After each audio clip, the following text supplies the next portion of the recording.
नमस्कार दोस्तों, स्वागत है आपका नाना क्लासेस इंग्लिश के यूट्यूब चैनल पर। और आज हम कर रहे हैं previous years questions. RPSC college lecture exam 2016 में ये पूछे गए थे। आज की वीडियो में हम क्वेश्चंस करेंगे 91 से 95।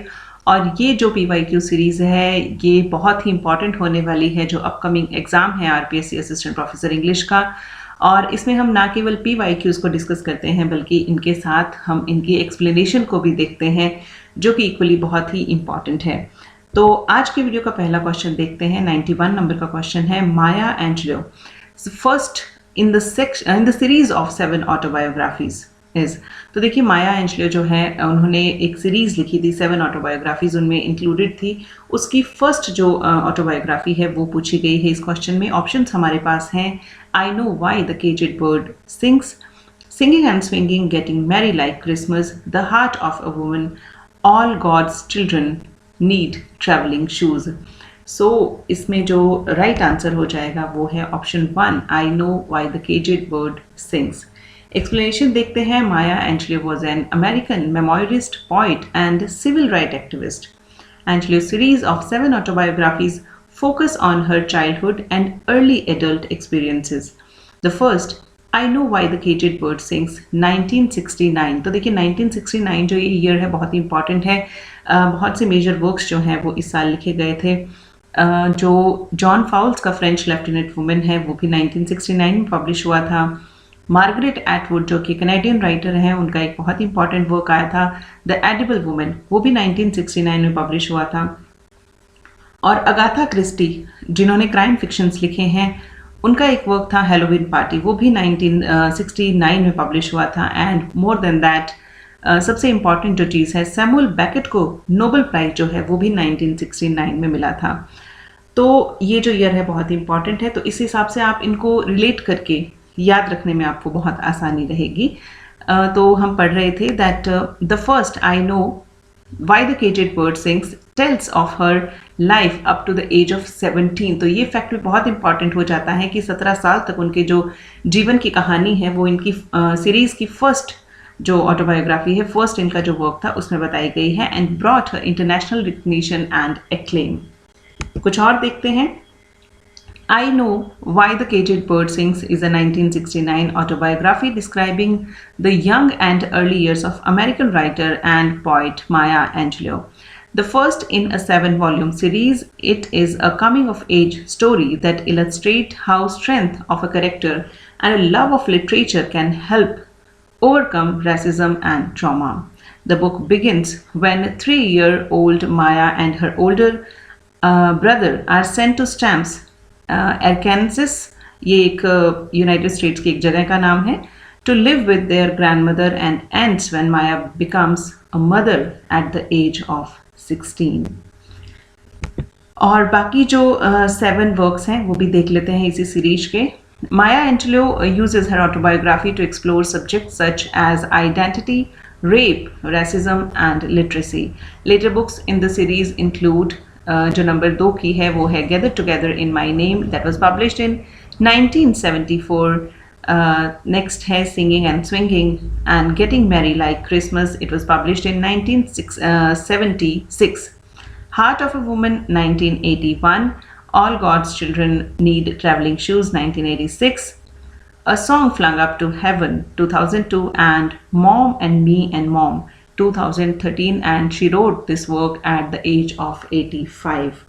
So this was all about Maya Angelou.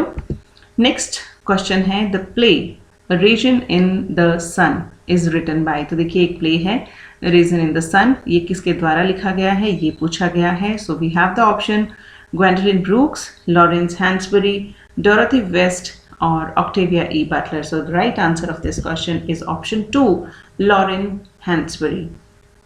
Explanation देखते हैं। इनका पूरा नाम जो है वो है Lorraine Vivian Hansberry, was a playwright and writer. She was the first African American female author to have a play performed on Broadway. Her best known work, the play Raisin in the Sun, highlights the lives of Black Americans in Chicago living under racial segregation. The title of the play was taken from the poem Harlem by Langston Hughes. What happened to a dream deferred? Does it dry up like a raisin in the sun? तो देखिए एक Langston Hugh ने एक poem लिखी थी हर्लेम नाम से और वहीं से इसका जो टाइटल है वो लिया गया है. बहुत ही इंपॉर्टेंट फैक्ट हो जाता है ये भी.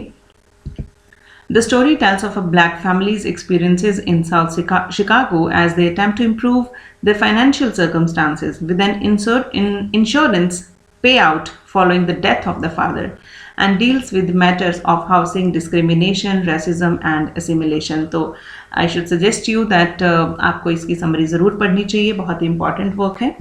आज का नेक्स्ट क्वेश्चन है the beat poet LeRoi Jones later renamed himself. तो देखिए एक बीट जनरेशन एक मूवमेंट था, लिटरेरी मूवमेंट, उसके एक पॉइट थे ले रॉय जॉनस. तो उनका जो बाद में नाम था वो क्या था?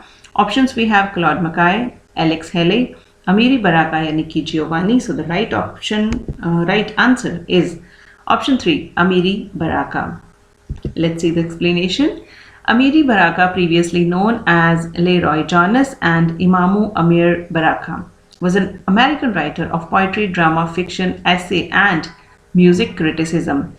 Baraka's plays, poetry, and essays have been described by scholars as constituting defining text for African American culture. The Beat generation was a literary subculture movement started by a group of authors whose work explored and influenced American culture and politics in the post-war era. Beat generation के बारे में कुछ और देखते हैं. The movement produced a number of significant writers including Ferlinghetti, Gregory Corso, Philip Whelan and Gary Sender. The poet Leroy Jones, जिनका बाद में जिन्हें अमीरी बराका के नाम से जाना गया, had also been a part of Beat Circle and published their work in his magazine Yukon. तो ये इनकी मैगजीन का नाम है जो बीट जनरेशन से रिलेटेड है. Though he broke with the movement in the 1960s, the beat paved the way for broader acceptance of other unorthodox and previously ignored writers such as the Black Mountain Poets and the novelist William S. Burroughs.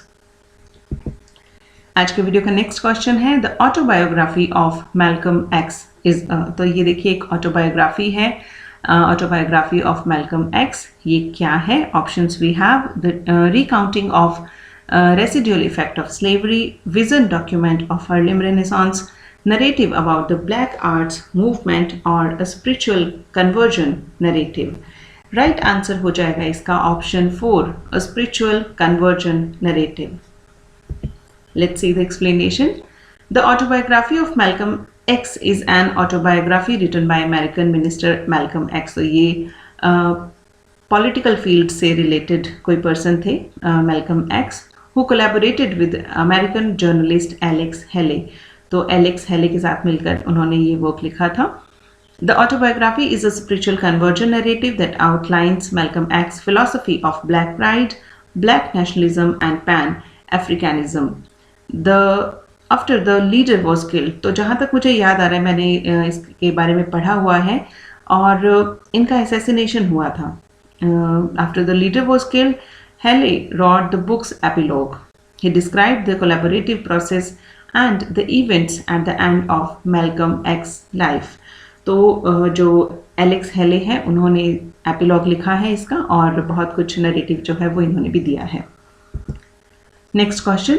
Thomas and Buelah is a book of poems that won the 1987 Pulitzer Prize for Poetry is by. तो एक book है Thomas and Beulah, book of poems है और 1987 में Pulitzer prize भी मिल चुका है. इसका राइटर कौन है ये पूछा गया है. Options we have Wanda Coleman, Laurence Dunbar, Audre Lorde या Rita Dove. So right answer हो जाएगा इसका option 4, Rita Dove. Rita Dove जो है वो उनका पूरा नाम है Rita Frances Dove, is an American poet and essayist. Dove is the second African American to receive the Pulitzer prize for poetry in 1987. इस वर्क के बारे में देखते हैं. Thomas and Beulah is a book of poems bye American poet Rita Dove that tells the semi-fictionalized chronological story of her maternal grandparents, the focus being on her grandfather, Thomas, his name in the book as well as in real life. तो Thomas उनके नाना जी का नाम था. In the first half and her grandmother, named Buelah in the book, और उनका जो real नाम था that was Georgiana. In the second, it won the 1987 Pulitzer Prize for Poetry. So, thank you very much for watching this video. आज के लिए बस इतना ही. 91 से लेकर 95 तक के जो क्वेश्चंस है वो हमने विद एक्सप्लेनेशन इस वीडियो में देखे हैं, और आगे आने वाला जो वीडियो है उसमें 96 से लेकर 100 तक के जो क्वेश्चंस है वो देखेंगे. जो ये वीडियो देख रहे हैं उन्होंने चैनल सब्सक्राइब नहीं किया है, please do subscribe the channel. ये वीडियोज़ जो हैं आपके लिए बहुत हेल्पफुल होने वाले हैं. तो मिलते हैं नेक्स्ट वीडियो में.